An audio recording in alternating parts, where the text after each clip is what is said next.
సంవత్సరాల తరబడి government job కోసం వేచి చూస్తున్నారా? కేవలం 8 నెలల్లో మీ కల నెరవేర్చుకోండి. వెంటనే కింది నెంబర్స్ కి కాల్ చేయండి.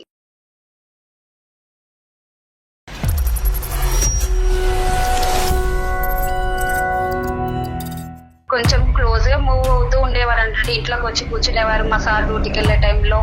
అతను డ్యూటీకి వెళ్ళే టైంలోనే ఎందుకు కూర్చునేవాడు? మిగతా టైంలో రారా? మన ఇద్దరు మ్యాటర్ మీ హస్బెండ్ చెప్పేస్తా అని నన్ను బెదిరిస్తున్నాడు. అసలు ఏం చేయాలని అర్థం కావట్లేదు మేడం.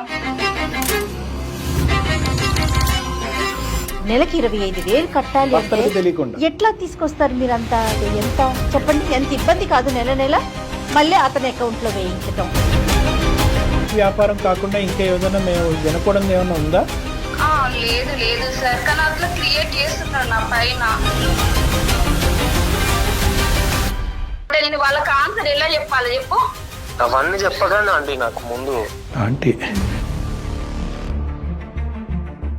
ఇట్లా సతాయించిన అనుకో ఫోన్లు చేసి ఓకే మీ ఆయనకు చెప్తాం మనది మొత్తం. తరుణ్ నేను నార్మల్ గానే చార్జ్ చేస్తున్నాను, దాన్ని వంక పెట్టుకొని ఇప్పుడు బ్లాక్ మెయిల్ చేయొద్దు తరుణ్. నీ ఇష్టం వచ్చినట్టు చేసుకో, నువ్వు ఏమైనా చేసుకో, నాకు సంబంధం లేదు. నన్నే ఇన్వాల్వ్ చేసి మీరే స్టార్ట్ చేసి ఇదంతా అని చెప్పి మొత్తం చెప్తాం మీ ఆయనకి. ఏంటి వేషాలుగా ఉందా ఏమి? ఇక్కడతో ఆగుతుందా కదా, లేదంటే నెక్స్ట్ లెవెల్కి వెళ్ళమంటావా? చేసిన తప్పు కాకుండా బ్లాక్మెయిల్ చేస్తాం, మొత్తం చిట్టా ఇప్పుతావు. చేయాలి, సంప్రదించాలి ఖచ్చితంగా. ఇలా చేయకపోవటంతో ఎన్ని ఇబ్బందులు చూస్తూ ఉంటామోనండి. అలాంటి ఇష్యూనే మన దాకా వచ్చిందండి. శైలజమ్మని ఒక ఆవిడ మనకి మెయిల్ చేశారు. ఒకసారి ఫోన్ చేస్తాను. తప్పకుండా చేయండి మేడం.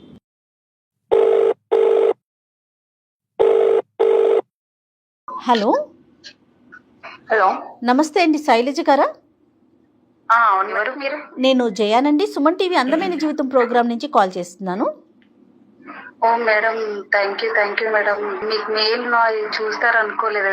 అయ్యో, వచ్చిన ప్రతి mail, each and every mail check చేస్తామమ్మా. కాకపోతే ప్రయారిటీ ప్రకారం టైము ప్రయారిటీ తీసుకోవాలి కదా, దాన్ని బట్టి తీసుకొని ఒకరి తర్వాత ఒకరితో డెఫినెట్గా అందమైన జీవితం ప్రతి ఒక్కరి మెయిల్ చూస్తుందండి, అందులో ఎలాంటి సందేహం లేదమ్మా. థ్యాంక్ యూ మేడం, ఎందుకంటే నా ప్రాబ్లం ఎవరికి చెప్పుకోలేక అసలు మీకు మెయిల్ చేశాను. అర్థమైందమ్మా, అర్థమైంది. నాతో పాటు డాక్టర్ కళ్యాణ్ చక్రవర్తి గారు ఉన్నారు. ఒకసారి మీరు మాట్లాడండి అమ్మా, ఖచ్చితంగా మీకు సొల్యూషన్ దొరుకుతుంది, సరేనా? Okay madam, okay. నమస్కారం సార్. నమస్తే అమ్మా. నమస్తే, చెప్పండి అమ్మా. నా పేరు శైలజ, నాకు 33 ఏజ్ అండి. నేను హైదరాబాద్ లో ఉంటాను. ఏం చేస్తుంటారు? నేను హౌస్ వైఫ్ అండి. ఓకే, మీ వారండి? పిల్లలు? Government employee. మా పిల్లలు ఒక పాప అండి. ఏం చదువుతోందండి? పాప చిన్న పాపని. ఏంటమ్మా సమస్య? ఎవరు, మీ వారితోనా? సార్ మా వారితో కాదు, యాక్చువల్గా ఏంటంటే నేను ఇంట్లో ఉంటున్నాను కదా, మా ఫ్యామిలీ మెంబర్స్ లాగానే మా పక్క ఫ్లాట్ లో అంతకు ముందు స్టార్టింగ్ ఒక ఫ్యామిలీ ఉండేది. ఓకే. తర్వాత ఆ ఫ్యామిలీ వెళ్ళిపోయాక బ్యాచిలర్ ఒక అబ్బాయి దిగారు. 6 months అవుతుంది. దాదాపు పక్కనే ఉంటారు కాబట్టి కొంచెం ఆంటీ అనుకుంటా క్లోజ్ గా మూవ్ అవుతూ ఉన్నారు అన్నట్టు. తనకి మాట్లాడడం, ఏదన్నా ఉంటే హెల్ప్ చేయడం అన్నట్టుగా నేను కొంచెం ఏం చేస్తున్నారా ఏంటి అనేది మాట్లాడుతూ ఉండేవాడు. తను అప్పుడప్పుడు బ్యాచులర్ వయసు 28 అలా ఉండేది. మీది ఎంత అన్నారు? నా 33. మిమ్మల్ని ఆంటీ అంటావు ఏంటమ్మా? కొంచెం క్లోజ్ గా మూవ్ అవుతూ ఉండేవారు అంటే ఇంట్లోకి వచ్చి కూర్చునేవారు మా సార్ డ్యూటీకి వెళ్ళే టైంలో. అతను డ్యూటీకి వెళ్ళే టైంలోనే ఎందుకు కూర్చునేవాడు? మిగతా టైంలో రాడా? మీకు ఉన్న పరిచయం మీ సార్తో లేదా అతనికి? అంటే మా సార్ కూడా తెలుసు, అంత పట్టించుకోపోయేది అన్నట్టు. ఇక తను అప్పుడప్పుడు కొంచెం చార్జ్ చేసేది నైట్ టైంలో కూడా, ఇట్లా ఫ్రీగా మూవ్ అవుతూ ఉండేది అన్నట్టు. ఏం చేస్తున్నారు, తిన్నారా లేదా అని అడుగుతూ ఉండేవారు. అలాగా నేను ఫ్రెండ్ గా అలా క్యాజువల్ గా పక్కన ఉంటారు కాబట్టి కొంచెం ఫ్రీగా పిల్లలు ఎలా ఉన్నారు నేను అలాగే ఉండేదాన్ని. ఎంత ఫ్రెండ్షిప్ అయినా శైలజ గారు, సంభాషణలు, మాట్లాడటాలు, ఇంటికి వచ్చిపోవటాలు అన్నీ కూడా మాక్సిమం 95% ఆఫ్ ద టైం మీ భర్త యొక్క యాబ్సెన్స్ లోనే. ఇంతవరకు కరెక్టేనా? కొన్ని మాత్రము మా హస్బెండ్ కు తెలుసు, మెసేజ్ చేస్తున్నట్టుగా ఏం తెలియదు అన్నట్టు. ఏంటో మీకు ఈ సరదాలు. సర్లేండి, చెప్పండి అమ్మా. తర్వాత ఏమైందమ్మా? తర్వాత ఏంటంటే తనకు అప్పుడప్పుడు కొంచెం మనీ ప్రాబ్లం ఉంటే నేను హెల్ప్ చేసేదాన్ని.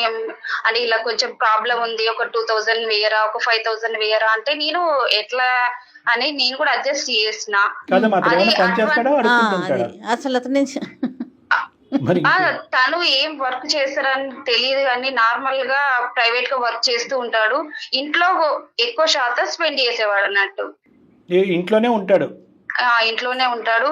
ఇంకా కొత్త ఒక ఆఫర్ తీసుకొచ్చాడు. ఏంటంటే మీరు ఇంట్లోనే ఉంటున్నారు కదా, ఒక చీటీ వేసుకొని దాంట్లో నుంచి డబ్బులు మనం ఇద్దరం షేర్ చేసుకుందాం అన్నట్టుగా మాట్లాడారు నాతో. చిట్టీస్ డబ్బులు ఎంతవరకు ఇచ్చారు దీనికి ముందు? మినిమం 10,000 దాకా వాళ్ళకి. జస్ట్ నా ఇండివిజువల్ గా క్యాష్ అయితే అట్లా నా భర్తకు తెలియకుండా ఇచ్చాను. మళ్ళీ తను ఏం చేశారంటే ఇట్లా ఒక చీటీ వేద్దాము, తను నువ్వు మెయింటైన్ చేయి, మీ ఇంట్లో ఇదేంటి పక్క ఫ్లాట్లు వీళ్ళందరూ మీకు ఫ్రెండ్స్ కదా. పెద్ద అపార్ట్మెంటేనా మీది? కొంచెం పెద్దదే, అందరు కొంచెం ఫ్రెండ్లీగా ఉంటారు కాబట్టి నువ్వు చీటీ నడిపిస్తే దాంతో మనకు కొంచెం మెయింటెనెన్స్ అవుతుంది. ఇట్లా కూడా నువ్వు ఇంట్లో ఉన్నప్పుడు కూడా నీకు అది. సరే అమ్మ, ఒక్క నిమిషం శైలజ, చీటీ మాట పక్కన పెట్టండి. ఇంత స్నేహపూరితంగా ఉంటాం అన్నది కేవలం మీతోనేనా, వేరే 10 ఇళ్లలో ఉన్నటువంటి ఆడవాళ్ళతో కూడా ఇదే ఫ్రెండ్షిప్ మెయింటైన్ చేసేవాడు? బయట ఏం చేస్తున్నదో నేను చూడలేదు సార్. ఎందుకు నా మీద అంత ఇంట్రెస్ట్, అది ఎందుకు నేను చేయాలని ఏమన్నా అడిగారా? కొంచెం ఆయన మాటలు ఎట్లా ఉన్నాయంటే ఇలా మాట్లాడితే అలా పడిపోయేటట్టుగా మాట్లాడేస్తున్నాడు అన్నట్టు. అలా చేసి నన్ను నమ్మించేశాడు అసలు మొత్తానికి. మీరు నమ్మేశారు. ఓకే, తర్వాత ఇలా చీటీ నడిపిద్దామని చెప్పేసి నేను కూడా గ్యాదర్ చేశాను. 1 month లో ఇట్లా ఒక 5 లక్షల చీటీ చేద్దామని చెప్పేసి ఫ్రెండ్స్ కి అందరికి నేను చెప్పాను. వాళ్ళు కూడా ఓకే అని చెప్పారు. ఫ్రెండ్స్ అంటే ఎవరమ్మా? అపార్ట్మెంట్స్ లో ఫ్రెండ్స్, ఆడవాళ్ళే. మేమందరం కొంచెం కిట్టి పార్టీ అట్లాంటివి చేసుకుంటా ఉంటాం కదా. వాళ్ళు కూడా మంత్ అందరికి డబ్బులు ఇచ్చేసారు. ఆ డబ్బులు కూడా నాకు ఇవ్వలేదు, ఎందుకంటే మా సారు అకౌంట్ అవన్నీ చెక్ చేస్తారు కాబట్టి తన అకౌంట్ కి నేను సెండ్ చేయమని చెప్పేశాను. అబ్బాయి అకౌంట్ కి, తరుణ్ అకౌంట్ కి సెండ్ చేయమని చెప్పేశాను. మిగతా వాళ్ళందరూ యాక్సెప్ట్ చేశారండి? మిగతా వాళ్ళు, తను కూడా ఒక నెంబర్ అని చెప్పాను అన్నట్టు. ఈ అబ్బాయి వచ్చి ఎంతకాలం అయింది? 1 year అబౌవ్ అవుతుంది. 1 year అబౌవ్ అవుతుంది. ఈ చిట్టీలో బిజినెస్ మొదలు పెట్టి మీరు ఎంతకాలం అయింది? ఇది కూడా ఒక 4 months అవుతుంది. ఇది ఎంత చిట్టి అండి? 5 లక్షల చీటీ, మంత్ 25,000. మేము 20 members కలెక్షన్ చేసుకుంటాం మేడం. ఓకే. ఆ కలెక్షన్ చేసుకున్న అమౌంట్ నా అకౌంట్ లో కాకుండా తరుణ్ అకౌంట్ లకి సెండ్ చేయమనేదాన్ని ప్రతి మంత్. ఎవరైనా అలా చేస్తారండి మెయింటైన్ చేసేటప్పుడు. మీరైతే మీ భయం ఏంటి? మీ అకౌంట్ ఇస్తే కనుక నీ భర్తకు తెలుస్తుందా? నా భర్త అన్ని చెక్ చేస్తూ ఉంటారు కదా అకౌంట్. చీటీ వేసింది కూడా తెలియదు అసలు. కానీ ఎవరన్నా 20 మంది అపార్ట్మెంట్ లో ఉన్న వాళ్ళు ఎవరైనా మీ భర్తతో చెప్పొచ్చు కదమ్మా. వాళ్ళు ఫ్యామిలీ మెంబర్స్ లో కూడా భర్తకు తెలియకుండానే వేశారు చీటీ సార్. కాదు శైలజ గారు, ఏదో ఒక 1000 రూపాయలు, 500, 2000, అంతేగాని నెలకి 25,000 కట్టాలి అంటే ఎట్లా తీసుకొస్తారు మీరంతా? అది ఎంత చెప్పండి? ఎంత ఇబ్బంది కాదు నెల మళ్ళీ అతని అకౌంట్ లో వేయించటం. అంటే మేము ఏమన్నా బంగారం ఏదైనా తీసుకోవచ్చు కదా, తీసుకోవచ్చు, నెల కట్టాలి కదా. సరే, మీరు ఎండ్ అవుట్కమ్ గురించి ఊహాజనకమైనటువంటి ఆలోచనలోకి వెళ్తున్నారు కానీ ఇది నెల పెట్టుబడి పెట్టు, ఇది ఈ బిజినెస్ అనేటటువంటిది నడపడం ఎంత అసాధ్యమో, ఎంత కష్టసాధ్యమో. ఎందుకంటే ప్రత్యేకంగా భర్తల యొక్క కాంట్రిబ్యూషన్ లేకుండా ఇదేదో భర్త బాధితుల్లాగా ఉన్నారు మీరు అందరూని. అది కొద్ది రిస్క్ కదా, అది పెద్ద అమౌంట్. రెండోది ఏంటి, అసలు ఈ వ్యక్తి ఎవరు? ఓకే, వీళ్ళందరూ కూడా మీ మీద నమ్మకంతో ఆ వ్యక్తి ఎవరు ఏంటి అనేటటువంటి కథా కమానిషం అడగకుండానే వేస్తున్నారు. రేపొద్దున సమస్య వస్తే నార్మల్ గా చీటీ పాట వచ్చినప్పుడు మంత్ మేము పాడేసుకున్నాం మేడం. ఫస్ట్ మంత్ గ్రూప్ నెంబర్ తీసుకున్నాం. మా ఫ్లాట్ లో ఒక అమ్మాయి తీసేసుకుంది. సెకండ్ మంత్ తనకి ఏదైనా అవసరం ఉందని చెప్పేసి తను తీసుకున్నాడు. 5 lakhs అండి. 5 lakhs ఇచ్చేసాము. నెక్స్ట్ మంత్ తను వేరే వాళ్ళ చీటీ డబ్బులు కలెక్షన్ అయితే కదా, తను ఏం చేసిండు, తన అకౌంట్ లో పడతాయి కదా, అవి ఇవి మొత్తం తీసుకొని వెళ్ళిపోయిండు. అసలు వేరే వాళ్ళకి చీటీ ఇవ్వాలి కదా, ఇచ్చే టైంకి కూడా కాల్ ఆన్సర్ ఇవ్వట్లేదు. చీటీ పాటకి అమౌంట్ దాని దగ్గరే ఉన్నాయి కదా, మరి నేను తీసుకోవాలని అంటే తను కాల్ చేస్తే ఆన్సర్ ఇవ్వట్లేదు. 10 లక్షలు మొత్తం తీసుకొని అసలు కాంటాక్ట్ లేదు, ఏం లేదు. మళ్ళీ కాల్ చేస్తే ఆన్సర్ ఇచ్చాడు. సరే నువ్వు అది తీసుకున్నావు కదా, అది మెల్లగా నేను కట్టేసుకుంటాను, నాకు గోల్డ్ అయినా నేను పెట్టేసి వాళ్ళకి అమౌంట్ ఇచ్చేస్తాను, ప్లీజ్ ఇప్పటికీ నాకు 5 lakhs వరకే అమౌంట్ వెళ్ళినాయి, ఇంతవరకు నాకు ఇంకెళ్ళవు, ప్లీజ్ అమౌంట్ ఇవ్వు అన్నా కూడా ఇవ్వట్లేదు మేడం. అసలు నువ్వు ఏమన్నా చేసుకో, నాకు అనవసరం, నాకే ఇంకా 50,000 వెయ్యి ఇప్పుడు అర్జెంట్ గా, ఇప్పుడు అకౌంట్ లకు వేసేసే, లేదంటే నేను చాలా ఇష్యూ చేస్తా అని చెప్తానని, మన ఇద్దరు మ్యాటర్ మీ హస్బెండ్ చెప్పేస్తా అని నన్ను బెదిరిస్తున్నాడు. అసలు ఏం చేయాలని అర్థం కావట్లేదు మేడం. మొదట్లోనే అసలు ఈ చిట్టీల వ్యాపారం ఇవన్నీ లేకుండానే మీ ఆయనతో మన కథ అంతా చెప్తాను అని చెప్పి బ్లాక్మెయిల్ చేసి నాకు ఇన్ని లక్షలు తీసుకురా అని చెప్పి, లేదంటే బంగారం తీసుకురా అని చెప్పి ఈ జగన్నాటకం అప్పుడే ఆడొచ్చు కదా.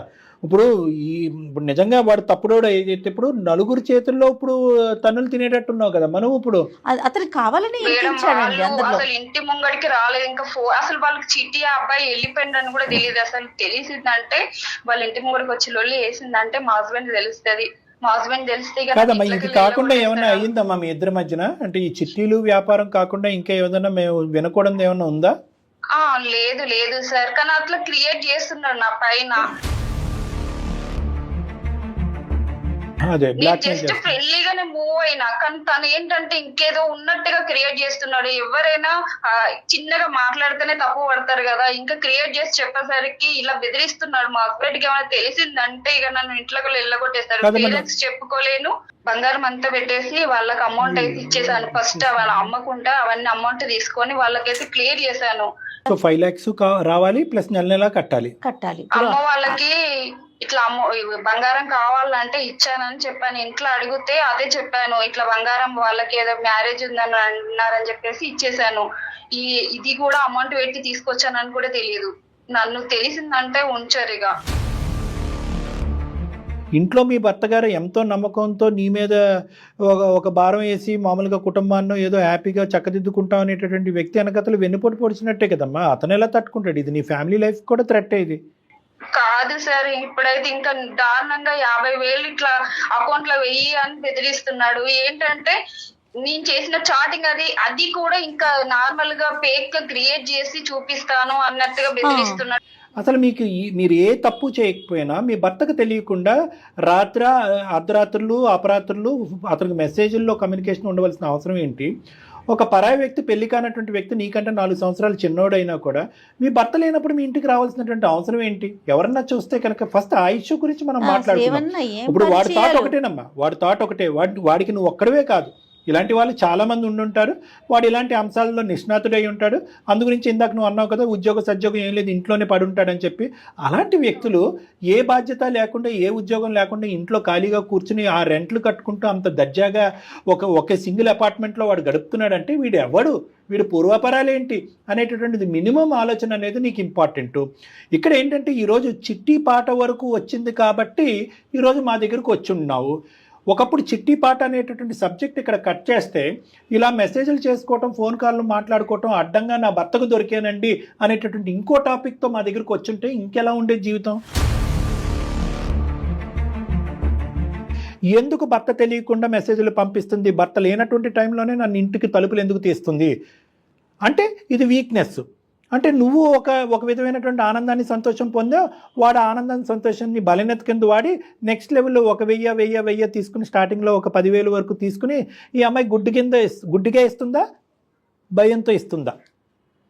సెకండ్ ఆప్షన్ 2, భయంతో ఇస్తుంది అంటే ఇంకెంతన్నా వసూలు చేయొచ్చు. డైరెక్ట్గా లక్షలు అడిగితే నువ్వు ఇవ్వలేవు. నీకు ఒక సలహా ఇచ్చాడు, బిజినెస్ పెట్టుకో, చిట్టి వ్యాపారం పెట్టుకో, ఈజీ, అక్కడే కూర్చుని ఇంట్లో కూర్చుని వ్యాపారం చేసుకోవచ్చు అని చెప్పి. అబ్బా, మా భర్త కూడా ఇవ్వనటువంటి ఇంత గొప్ప సలహా 6 నెలల క్రితం పరిచయం అయినటువంటి ఈ ప్రాణ స్నేహితుడు ఇచ్చేశాడు అనేటటువంటి ఆలోచనతో నువ్వు బ్లైండ్గా నమ్మావు. ఇప్పుడు ఆడు నీకు కుర్చీ టోపీ పెట్టాడు. ఎలా తెలుస్తుంది సార్, ఎలా నమ్మాలి అంటే అమ్మ అనుమానంతోనే ఉండాలి. ఇది కలికాలం. ఎవడు ఎక్కడి నుంచి ఎటువంటి గొంతలు తవ్వుతున్నాడు అన్నది మనకు తెలుసు, నెంబర్ 1. లేదా నెంబర్ 2, ఏదన్నా ఇలాంటిది ఉంటే కనుక నీ కామన్ ఫ్రెండ్, నీకు జిగిరి దోస్త్ అవుతే కనుక ఆ జిగిరి దోస్తు నీ భర్తకు కూడా జిగిరి దోస్త్ అవ్వాలి. అప్పుడు నీ బుర్ర పనిచేయకపోతే నీ భర్త బుర్ర పనిచేస్తుంది, నువ్వు బ్రేకులు వేయకపోతే నీ భర్త బ్రేకులు వేస్తాడు. అదే కదా మేము అందరికీ మొత్తుకుంటున్నాం. అయినా సరే ఇప్పుడు మమ్మల్ని ఏం చేయమని చెప్పి ముందుకు వస్తున్నావు? సార్ నా ప్రాబ్లం సాల్వ్ చేయండి సార్, ఎందుకంటే నేను చేసింది అక్కడ తప్పు అనేది నాకు తెలుసు. వాడికి ఇంకో జాబు లేదు, ఇంకో బిజినెస్ లేదు. మీలాంటి వాళ్ళని టోపీలు పెట్టడం, డబ్బులు వసూలు చేయటం, డబ్బులు కాజేయటం, వేరే అపార్ట్మెంట్లోకి జంప్ అయిపోవటం. మీ వీక్నెస్ లో భర్తలకు తెలియకుండా మీరు వ్యాపారాలు నడిపిస్తూ ఉంటారు కదా, మీ కర్మ కొద్దీ మీరు ఎవరితోని మాట్లాడలేరు. ఇలాంటి వాడి జీవిత ప్రయాణంలో 28 సంవత్సరాల్లో వాడికి ఎంతో మంది ఉండే ఉంటారు. సో కాబట్టి ఏంటంటే వాడు ఎక్కడా కూడా నీకు తప్పుగా మెసేజ్ పెట్టడు. ఎందుకంటే తప్పుగా మెసేజ్ నువ్వు పెట్టినా అతను పెట్టినా కూడా అది వాడి ఇంటెన్షన్ కాదు. సో ఇదొక టైప్ ఆఫ్ రాబరీ, ఇదో టైప్ ఆఫ్ దొంగతనం. అంతే. నా ఇష్యూ సాల్వ్ చేయండి, నా ఇష్యూ సాల్వ్ చేయండి అనేది మాట కాదు ఇక్కడ. నీతో పాటు మొత్తం 20 మంది బాధితులే. ఎవరైతే నీ వల్ల ఇక్కడ చూడండి, ఇక్కడ నా చేతులు ఒకటే కాలనీ, నా చేతులు ఒకటే కాలనీ కాదు, తెలియనటువంటి వ్యక్తులు చాలా మంది చేతులు కాలనీ. ఇక్కడ వాళ్ళందరికీ ఇక్కడ సొల్యూషన్ లేదు. ఒకప్పుడు వాళ్ళకి ఇది నిజంగా ఈ అంశం తెలిస్తే కనుక నీ పరిస్థితి కాదు, వాళ్ళ భర్తల చేతిలో వాళ్ళ పరిస్థితి ఏంటి అనేది. సో చాలా కుటుంబాలకు సంబంధించినటువంటి ఒక అంశాన్ని ఈరోజు మా ముందు పెట్టావు. ఈరోజు ఇంతకుముందు మేము చేసినటువంటి చాలా కథల్లో కేవలం ఆ వ్యక్తి, ఆ భర్త, ఆ పిల్లలకు సంబంధించినటువంటి అంశం. ఇక్కడ 20 కుటుంబాలకు సంబంధించినటువంటి జీవన మరణ సమస్య ఈరోజు మా ఎదుర్కొంటా. మధ్యతరగతి కుటుంబాలు, వీళ్ళేమి లక్షల్లో ములిగి లక్షలతో తేలాడే బ్యాచ్ కాదు. సో అందరి జీవితాలు రిస్క్ ఉన్నాయి. ఇది అర్జెంట్ గా రిజాల్వ్ చేయాలి, లేదంటే పోలీస్ కంప్లైంట్ పెట్టాలి. పోలీస్ కంప్లైంట్ దాకా వెళ్ళిందంటే ఇష్యూ అయిపోతుంది సార్. ఇష్యూ అవ్వకూడదు, సమస్య పరిష్కారం కావాలంటే ఎట్లాగమ్మా? ఇది కేవలం నీ జీవితానికి సంబంధించింది కాదు. ఇష్యూ అయినా ఇష్యూ అవ్వకపోయినా ఇక్కడి వరకు వచ్చేటప్పటికి ఇది కొంతమంది జీవితాలు కాపాడేటటువంటి ప్రయత్నంలో శైలజకి ముళ్ళు గుచ్చుకోకుండా ముడి విప్పేసేయండి, సాల్వ్ చేసేయండి అంటే మేమేం దేవుళ్ళు కాదు, దేవతలం కాదు. ప్లీజ్. సో కాబట్టి ఏంటంటే మ్యాక్సిమం సానుకూలంగానే చేసే ప్రయత్నం చేద్దాం. కానీ వర్స్ట్ కమ్ సినారియో కేవలం you want to save your skin, నా స్కిన్ నేను కాపాడుకుంటాను, మిగతా వాళ్ళు ఎలా పోయినా పట్టినా అంటే ఆ పరిధిలోంచి నువ్వు దాటి అలా అడిగేటటువంటి హక్కు నీకు లేదు. ఎందుకంటే మిగతా వాళ్ళు మొగుళ్ళ చేతుల్లో చావు దెబ్బలు తినమనా? కాదు సార్, నేను కూడా అదే ఉద్దేశిస్తున్నాను. ఎందుకంటే ఆ 20 మందికి హస్బెండ్ కి తెలిస్తే వాళ్ళ పరిస్థితి ఏంది, రేపు నా పరిస్థితి ఏంది ఆలోచించుకుంటున్నా సార్. అందుకే తనని it all depends upon the criminality of this guys mind. వాడి క్రిమినల్ మెంటాలిటీ ఏ స్థాయిలో ఉంది అనే దాన్ని బట్టి నీ జీవిత కళ్యాణ్ గారు, ఇప్పుడు మన ముగ్గురు మధ్య అని మీరు అంటున్నారు కదా, నాకేమనిపిస్తా ఉందంటే ఇప్పుడు అలాంటి వాడిని వదిలేసామనుకోండి, ఇంకొక అపార్ట్మెంట్ చూస్తాడు, ఇంకొక అపార్ట్మెంట్. సామాజిక బాధ్యత కూడా ఉంది కదా, సామాజిక బాధ్యత మన మీద ఉంది కదా. రెండు విధాలుగా చేయొచ్చు. ఫస్ట్ మన డబ్బులు మనం వసూలు చేసుకునేటటువంటి ప్రయత్నంతో మూడో కంటికి తెలియకుండా కేవలం అందమైన జీవితం with Shailaja and that fellow అనేటువంటి డీల్ చేసి తర్వాత వాడి తాట ఎలా తీయాలి, ఎటువంటి కంప్లైంట్లు ఇవ్వాలనేది నెక్స్ట్ లెవెల్లో చూద్దాం. ఓకేనా? Okay sir. ఫస్ట్ తనకి కాల్ చేశానా, తనని ఏ విధంగా అమౌంట్ ఇస్తాను, అసలు మీరు వినండి సార్, తను ఏ విధంగా మాట్లాడుతున్నాడో ఒకసారి వినండి, అసలు ఆయన రెస్పాన్స్ ఎలా ఉందని చూడండి సార్. నా పరిస్థితి మీకు అర్థమవుతుంది. వాడి పేరేంటమ్మా? తరుణ్ అండ్ శైలజ. ఓకేనా? ఒకసారి కలుపు ఫోను. మేము ఉన్నామని తెలియకుండా జస్ట్ ఒకసారి మాట్లాడమ్మా. అసలు వాడు ఏమేమి మాటలు వాడి నోట్లోంచి బయటకు వస్తాయి విందాం. Okay sir.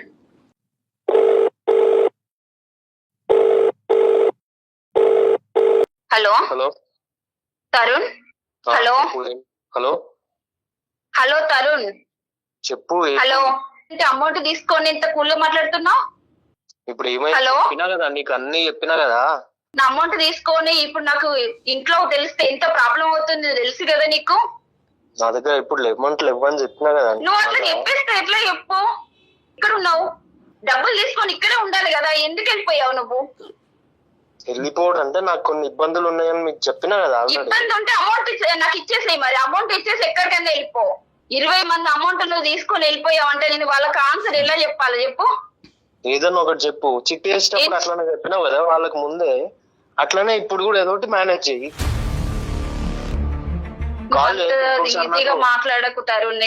నాకున్న ప్రాబ్లమ్స్ మా సార్కు తెలిస్తే నన్ను అయితే ఉంచరు కూడా. అసలు అవన్నీ చెప్పగానే ఆంటీ నాకు ముందు ప్లీజ్ నా అమౌంట్ నాకు ఇచ్చేసాయి. నా బుద్ధి తక్కువ, నేను నమ్మాను, నీకు ఇచ్చాను, నా అమౌంట్ నాకు ఇచ్చేసాయి ప్లీజ్. నేను చెప్పేది ఆంటీ, ఫస్ట్ ఇట్లా సతాయించినావు అనుకో ఫోన్లు చేసి ఓకే మీ ఆయనకు చెప్తాం. మనది మొత్తం స్టార్టింగ్ నుంచి ఏం జరిగిందో అంతా చెప్తా. తరుణ్, నేను నార్మల్ గానే చార్జ్ చేస్తున్నాను, దాన్ని వంక పెట్టుకొని ఇప్పుడు బ్లాక్ మెయిల్ చెయ్యొద్దు తరుణ్. నేను నీతో ఫ్రెండ్లీగా మూవ్ అయినందుకే నీకు చాలా హెల్ప్ చేసిన. అడిగినప్పుడల్లా నాకు ఇలా లేదు అండి, ఇలా లేదు అని అంటే నీకు చాలా మందికి హెల్ప్ చేసిన. అది కూడా నీ కృతజ్ఞత లేకుండా మాట్లాడుతున్నావు. ఇప్పుడు నీ ఇష్టం వచ్చినట్టు చేసుకో, నువ్వు ఏమైనా చేసుకో, నాకు సంబంధం లేదు. నువ్వు అలా మాట్లాడకు తరుణ్. నువ్వు ఎక్కడున్నావు చెప్పు కొంచెం. నీకు చెప్పాల్సిన అవసరం లేదు నాకు. నువ్వు ఇట్లా ఫోన్లు చేసి నాకు సతాయించకు, అర్థమవుతుందా? నా పరిస్థితి ఏంది మరి? నీ పరిస్థితి ఏందని నన్ను అడిగితే నేనేం చేస్తా? మరి నువ్వే తీసుకున్నావు కదా, ఇప్పుడు నువ్వే తీసుకున్నావు కదా నా పరిస్థితి. మరి నువ్వు నీ వల్లనే కదా నాకు ఈ ప్రాబ్లము. నన్నే ఇన్వాల్వ్ చేసి మీరే స్టార్ట్ చేసి ఇదంతా అని చెప్పి మొత్తం చెప్తాం ఆయనకి. సో మన చాటింగ్ కానీ కాదు సార్, నువ్వు ఇది వంక పెట్టుకొని ఇట్లా బ్లాక్ మెయిల్ చేయడం నీకు అసలు న్యాయమేనా చెప్పు ఒక్కసారి. బాబు తరుణ్ హలో తరుణ్, నమస్తే. నా పేరు డాక్టర్ కళ్యాణ్ చక్రవర్తి, నాతో పాటు జయ గారు ఉన్నారు. మేము సుమన్ టీవీ అందమైన జీవితం అనే కార్యక్రమం నుంచి మాట్లాడుతున్నాం. మేము బ్యాక్గ్రౌండ్లో ఇప్పటి వరకు మీరు చెప్పిందంతా విన్నాం. నీలాంటి వ్యక్తితో మేము పర్మిషన్ తీసుకుని మాట్లాడవలసినటువంటి అవసరం లేదు అనేటటువంటి ఉద్దేశంతో నీకు తెలియకుండానే ఆ అమ్మాయికి నీకు ఫోన్ కాల్ కలపమని చెప్పి మీ సంభాషణ అంతా మేము విన్నాం. మీరు అక్రమంగా మొత్తం డబ్బులన్నీ కూడా అందరి దగ్గర నుంచి కాజేశారు అనేటటువంటి అంశం కూడా ఈరోజు ఇక్కడ రికార్డ్ అయ్యి ఉంది.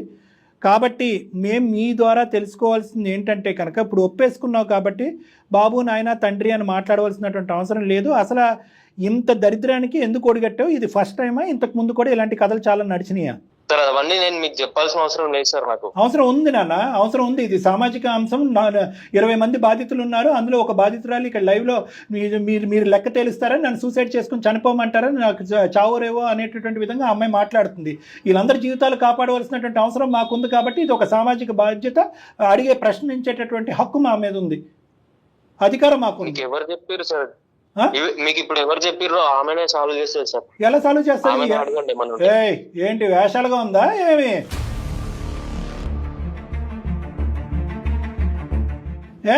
ఊరికే మాట్లాడుతున్నావు అన్నావా? మొత్తం అంతా కూడా డబ్బులు తీసుకున్నట్టు అంతా కూడా నీ అకౌంట్ ట్రాన్స్ఫర్ జరిగింది. ఏం మాట్లాడుతున్నావు? ఆ అమ్మాయి ఏదో బ్లాక్మెయిల్కి భయపడుతుంది అనుకున్నావా? ఆ అమ్మాయిని ముందే మేము బ్రెయిన్ వాష్ చేసి ఈ కాల్ కలపమని చెప్పాం. అమ్మ నువ్వు అన్నింటికి మెంటల్గా ప్రిపేర్ అయ్యి ఉండు. ఈ మనిషి లొంగేడా ఇక్కడ తేల్చుకుందాం, లొంగలేదా CCSలో కోర్టుకు వెళ్దాం, CCSలో పోలీస్ స్టేషన్లో తేల్చుకుందాం. అన్ని ఫుల్ ప్రూఫ్స్ ఉన్నాయి. అకౌంట్ ట్రాన్స్ఫర్ జరిగింది. నెంబర్ 2, అందరూ కూడా 20 మంది కూడా నీ అకౌంట్లోకే ట్రాన్స్ఫర్ చేశారు. నెంబర్ 3, ఇప్పుడు లైవ్లో నువ్వు రికార్డ్ అయిపోయింది, నువ్వు ఒప్పుకున్నావు. ఇంకేం కావాలి మా దగ్గర ఆధారాలు? తాట తీయమంటావు పోలీస్ స్టేషన్లో కేసు పెట్టి? సార్ మీ ఇద్దరి మధ్యనే ఈ కథ ఉంటుందని అనుకున్నావా? మూడో కంటికి తెలియకుండా నడిపించేద్దాం అనుకున్నావా? డబ్బులు ఏం చేసావు చెప్పు ఫస్ట్. డబ్బులన్నీ ఖర్చు అయిపోయినాయి సార్. యాక్చువల్ గా నేను ఆమెకు చెప్తానే ఉంటుండే సార్, ఇప్పుడు లేవు ప్రజెంట్ నా దగ్గర సిచ్యువేషన్ బాగాలేదు, తర్వాత ఇస్తాను చెప్తూనే ఉన్నాను. ఎవరు అప్పు సొమ్ము అని చెప్పి నీ అవసరాలకి అందరి డబ్బులు వాడేసుకుని వేషాలుగా ఉందా? ఖర్చు అయిపోవటం ఏంటి మళ్ళీ? అసలు నువ్వేం చేస్తావు? కాదు సార్, ఇంకా మళ్ళీ పైకి 50,000 ఇయ్యను బ్లాక్ మెయిల్ చేస్తున్నాడు. నీచంగా ఆలోచిస్తున్నాడు. అంతా విన్నావు. అసలు నిజాలు చెప్పు. డబ్బులు ఎక్కడ పెట్టావు, ఏం చేస్తావు, ఎప్పటి లోపల ఈ అమ్మాయి క్లియర్ చేస్తావు? ఇక్కడతో ఆగుతుందా కదా, లేదంటే నెక్స్ట్ లెవెల్కి వెళ్ళమంటావా? ఊసలు లెక్క పెడతావా? నీ లొకేషన్ ఎక్కడుందో కూడా ఈ కాల్ ద్వారా మేము ట్రాక్ చేసాం, ట్రేస్ చేసాం. నీ లొకేషన్ కూడా మాకు ఇక్కడ డిస్ప్లే అవుతుంది. ఈ లైవ్లో ఉంటుండగానే మనుషులు చేరుతారు అక్కడికి. 10 నిమిషాల్లో వస్తారు పోలీసులు ఇక్కడికి. నడిపిద్దాం కదా ఈ పద్ధతిలో. నేను చెప్తున్నాను సార్ మీకు చెప్పే అవసరం లేదు. ఇది 20 కుటుంబాల తరపున మేము నిలబడి మాట్లాడేటటువంటి ఒక పెద్ద సమస్య. ఇది మొత్తం అంతా ఇరుక్కున్నాడు. వాడి జీవితం సర్వనాశనం. పోలీస్ స్టేషన్ లో జైల్లో కూర్చుంటాడు వీడు 10 సంవత్సరాలు. పెట్టద్దు సార్, ఇలాంటి వాళ్ళని అసలు వదిలిపెట్టద్దు. నేనే కాదు, అలాంటి వాళ్ళు ఇంకా చాలా మంది రోజు వింటూనే టీవీలోని న్యూస్ పేపర్ లో చూస్తూనే ఉన్నాం. ఎంతో మంది ఇది బయటకు వస్తే కనుక చనిపోయే సూసైడ్లు చేసుకునే మంది ఎంతమంది ఉన్నారు. నువ్వు మా వరకు వచ్చావు. నాకు నువ్వు డబ్బులు కంపల్సరీ ఎప్పుడో కాదు, ఇప్పుడే నాకు సెండ్ చెయ్యి. నువ్వు ఎక్కడి నుండి తీసుకొస్తావో నాకు అనవసరం. ఇప్పుడు నన్ను బ్లాక్ మెయిల్ చేసావు కదా, నువ్వు నాకు ఇప్పుడే ఇమీడియట్ గా సెండ్ చేయి. ఆ అమ్మాయి దేనికన్నా రెడీగానే ఉంది. నువ్వు ఆ అమ్మాయి వాళ్ళ హస్బెండ్ కి ఏదో చెప్తాను కదా, చెప్పుకో. ఆ అమ్మాయి తరపున మేము అందరం నిలబడి ఇది మొత్తం క్లియర్ కట్ గా అతనికి అర్థమయ్యే విధంగా ఎక్స్ప్లెయిన్ చేస్తాం మేము, ఆ అమ్మాయి ఎలా ఇరుక్కుందో అనేది. సార్ ఈమెకు కూడా ఏం ఇంటెన్షన్ లేకపోతే నాతో ఎందుకు అట్లా క్లోజ్ గా మాట్లాడుతుంది? గుడ్ ఏం కాదు. ఆ అమ్మాయి బుద్ధి గడ్డి తిని నీతో పాటు చాటింగ్ చేసింది. ఆ చాటింగ్ తప్ప ఇంకో వ్యవహారం ఏమీ లేదు. ఆ చాటింగ్ నువ్వు ఎంత మార్పు చేసి ఎంత మార్పు ఏమన్నా చేసుకోరా భయ్, నువ్వు ఏమన్నా చేసుకో. అది కాదు సార్, నువ్వేమన్నా చేసుకోగానే ఇప్పుడైతే నాకు అమౌంట్ ఇచ్చేసాయి. ఇప్పటికైతే తప్పించుకున్నావు, ఇన్ని మాటలు చెప్పినావు, నాకు అవన్నీ వద్దు. బ్లాక్మెయిల్ చేస్తావా? చేసిన తప్పు కాకుండా బ్లాక్మెయిల్ చేస్తావు. మొత్తం చిట్ట అయిపోతావు. ఎన్ని కుటుంబాలను నాశనం చేసావు, ఎన్ని అపార్ట్మెంట్లు మోసం చేసావు, ఎన్ని హౌసులు జంప్ చేసావు. మొత్తం అంతా లిస్టు తొందరలోనే మా ముందు ఉండబోతుంది.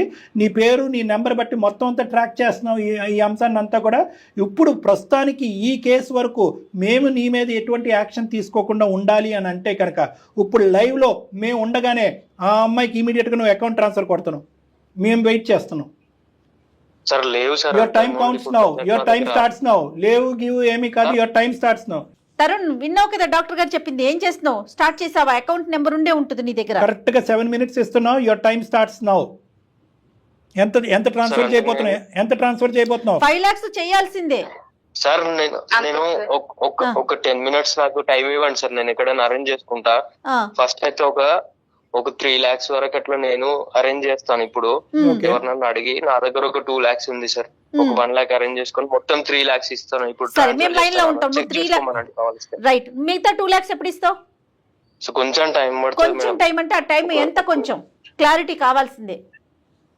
ఒక 2-3 months పడుతుంది మేడం. 2 months ఓన్లీ, 3 లేదు. ఇప్పుడు 10 నిమిషాల్లో నువ్వు 3 లక్షలు అమ్మాయి అకౌంట్ లో వేయాలి.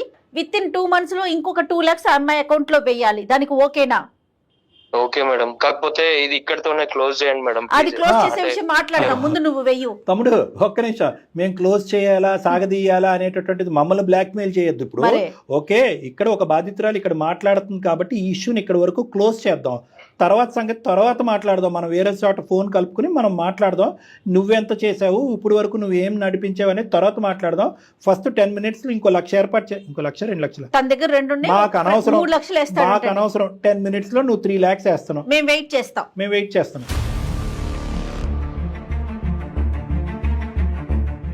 వేసావా తరుణ్? మీరు వేసారా? వేసాను మేడం, ట్రాన్స్ఫర్ చేశాను. ఎంత పడింది చూడమ్మా. Sir 3 lakhs. 3 lakhs పడింది. గుడ్. ఓకే బాబు, ఇంకా 2 నెక్స్ట్ 2 lakhs. 2 lakhs 2 months మొత్తం ట్రాక్ రికార్డ్ అంతా ఉంటుంది. నువ్వు ఎక్కడ పోతున్నావు, ఏం చేస్తున్నావు, ఎక్కడికి తప్పించుకోలేవు. మొత్తం ఉచ్చులో ఉన్నావు. ఈ 2 lakhs మాత్రం 2 months లోపల పడాలి ఆవిడ అకౌంట్లో. మళ్ళీ మాట మార్చకూడదని చెప్పండి సార్. ఏం మారుస్తాడమ్మా? ఏమి మార్చాడు, ఎక్కడికి పోలేడు. మొత్తం ఆధారాలతో చిక్కుపోయాడు. మొత్తం 2 lakhs వేస్తావా 2 months లోపు? వేస్తాను సార్. రైట్. నెల కట్టేటటువంటి అంశాన్ని మరి లెక్కలా తెలుస్తుంది. నీతో ఇప్పుడు ఏం చేద్దాం అంటావు దానికి? సార్ అది రెగ్యులర్ గా నేను పే అస్సలు చేసేస్తావు. నువ్వు డాక్టర్ గారు అస్సలు చేసేస్తావు నమ్మటానికి లేదండి బాబు. అదంతా నేనైతే నమ్మను సార్. మిగతా దశల వారీగా కట్టేటటువంటి వాయిదా పద్ధతులు ఇక్కడ కుదరదు. ఒక్క దెబ్బతో క్లియర్ చేయాలి. మొత్తం అంతా క్లియర్ చేసి ఆ అమ్మాయిని బయట వేయాలి. ఎంత టైం పడుతుందో చెప్పు క్లియర్ కట్ గా. ఇంకా 7 lakhs ఉంది, నువ్వు ఎలా ఇస్తావు? ఇంకా 7 lakhs, టోటల్ 7 lakhs. అంతే. ఇప్పుడు 3 చేసినాను, ఇంకో 2 months లో 2 lakhs చెప్పినా కదా సార్. 5 lakhs కి టైం పడుతుంది. ఒకవేళ ఇంకొక 2 months టైం ఇవ్వండి సార్, మొత్తం 10 lakhs క్లియర్ చేస్తాను. 3 అయిపోయింది కదా, 7 నిన్ను నేనైతే నమ్మట్లేదమ్మా తరుణ్, నిన్ను మేము నమ్మట్లేదు. నీ ఫండ్స్ ఎక్కడికి డైవర్ట్ అవ్వలేదు. దయచేసి విను తరుణ్, ఇందాకటి నుంచి ఫండ్స్ ఎక్కడికి డైవర్ట్ అయినాయి అంటే ఖర్చు అయిపోయినాయి అని అంటున్నావే కానీ ఎలా ఖర్చు అయినాయి, ఎక్కడికి వెళ్ళినాయి నువ్వు చెప్పట్లేదు. ఫండ్స్ అనేటటువంటి అన్నీ కూడా ఇప్పుడు మేము ఇదే పలంగా ఇక్కడి నుంచి డైరెక్ట్గా CCS పోలీస్ స్టేషన్కి వెళ్ళి వాళ్ళు నీ దగ్గర వసూలు చేసేటటువంటి పద్ధతిలో వసూలు చేయకూడదు అని అనుకుంటే మొత్తం అమౌంట్ ఇప్పుడు కట్టినటువంటి 3 అయిపోయింది, అది అమ్మాయికి చేరిని. మిగతా 7 lakhs నీ దగ్గర ఏముందో చెప్పు, దాన్ని బట్టి మేము ఆలోచిస్తాం. ఇమీడియట్గా క్లియర్ చేయాలి. అది ప్రజల డబ్బు. సార్ ఇమ్మీడియట్ గా అంటే ఇంకా తప్పదు. 10 lakhs బాగా తిని అనుభవించినప్పుడు లేదా? ఏమేమి ఉన్నాయి నీ దగ్గర చెప్పు, దాన్ని బట్టి మేము ఆలోచిస్తాం.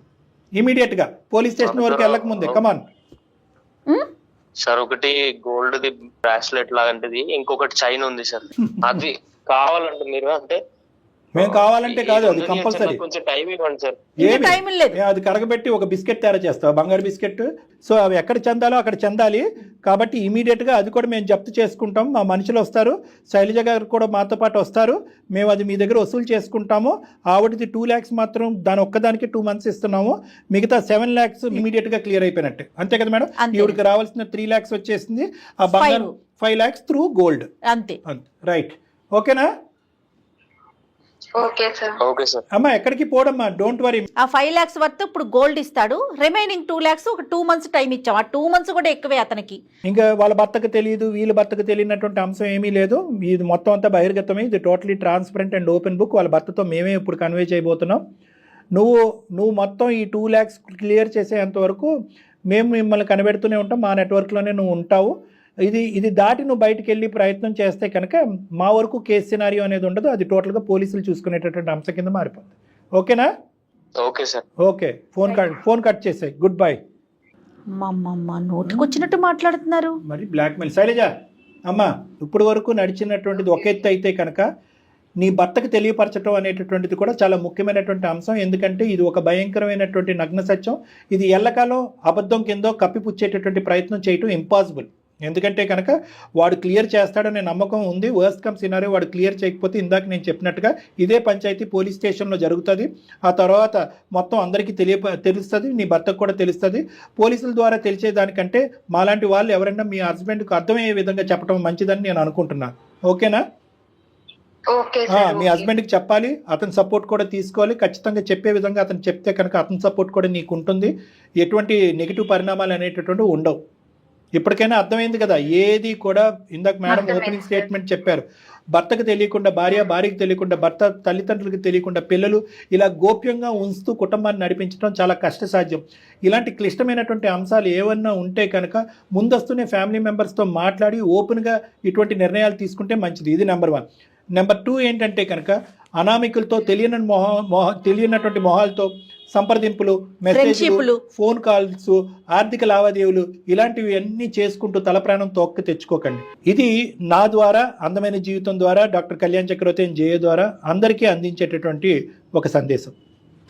రైట్ అమ్మా? Okay madam, thank you madam, thank you sir. ఓకేనమ్మా, ఆల్ ది బెస్ట్. కానీ ఎంత బ్లండర్ మిస్టేక్స్ కదండి వీళ్ళు చేసేవి కూడా. చూడండి కళ్యాణ్ గారు, ఎంతమంది ఇరుక్కుపోయి కూరుకుపోయినటువంటి వాళ్ళు ఉంటారు. కుటుంబాలు ఇందాక భర్తకు తెలియకుండా నీ అమ్మాయి అన్నా కూడా భార్యాభర్తలు ఇద్దరు కూడా ఇలాంటి చిట్టి అంశాల్లో ఇరుక్కుపోయినటువంటి సందర్భాలు ఎన్నో, సూసైడ్ వరకు వెళ్ళినటువంటి సందర్భాలు ఎన్నో. అవును, మంచి సందేశం ఇచ్చేమన్నట్టుగానే నేను అనుకుంటున్నాను. ఖచ్చితంగా ఈ అబ్బాయిని మాత్రం మన ట్రాక్ లో పెట్టాలి. నెంబర్ 1. నెంబర్ 2, ఇతని ఇంకా చరిత్ర ఏమేమి ఉంది, ఎంతమంది కుటుంబాలను మోసం చేశాడు అనేటటువంటిది కూడా మనం కనిపెట్టాలి. మనం కనిపెట్టలేనటువంటి పక్షంలో మనం సిసిఎస్కి ఇతని మీద ఏదో జాలి పడిపోయి 2-3 లక్షలు 5 లక్షలు ఇచ్చేసాడు అనేటటువంటిది అతను క్షమించేటటువంటి అంశం కాదు. డెఫినెట్ గా కళ్యాణ్ గారు, నమస్తే. Thank you.